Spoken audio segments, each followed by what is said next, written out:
السلام علیکم ناظرین. لفظ غدار کو پاکستان میں مختلف اوقات میں مختلف مقاصد کے لیے استعمال کیا گیا.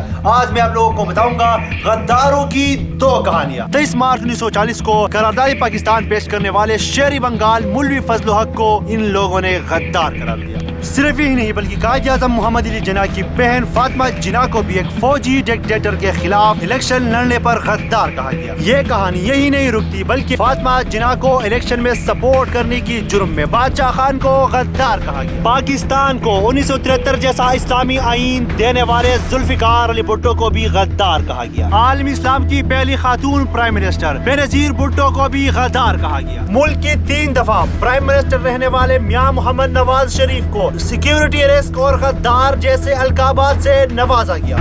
1947 میں پاکستان کے ساتھ غیر مشروط طور پر الحاق کرانے والے نواب اکبر بگٹی کو غدار کہہ کر قتل کیا گیا. ایک قبائلی نوجوان منظور پشتین جو کہ آئین اور قانون کی بالادستی کی بات کرتا ہے اپنے حق مانگنے کی پاداش میں اسے غدار کہا گیا. دوسری کہانی کے مطابق ملک کی اقتدار پر ناجائز طریقہ سے قبضہ کرنے والے فوجی ڈکٹیٹر ایوب خان اس ملک کے ہیرو اور محب وطن. 1971 میں ملک کو توڑنے والے فوجی ڈکٹیٹر یحییٰ خان بھی اس ملک کے ہیرو ہے محب وطن. الیکٹڈ پرائم منسٹر کو پھانسی دلوا کر 11 سال ناجائز طریقے سے حکومت کرنے والے ضیاء الحق بھی اس ملک کے ہیرو ہے محب وطن. اپنے ہی شہریوں پر بمباریاں کرنے والے 2 دفعہ آئین توڑنے والے جنرل مشرف محب وطن ہے ہیرو ہے. لیکن ٹھہریے, آئین کے آرٹیکل 6 کے مطابق ہر وہ شخص جو آئین توڑتا ہے آئین کو نہیں مانتا اصل غدار وہی ہے. Now it's up to you and decide کہ اصل غدار کون ہے. That's enough for this week. See you next week with the new episode.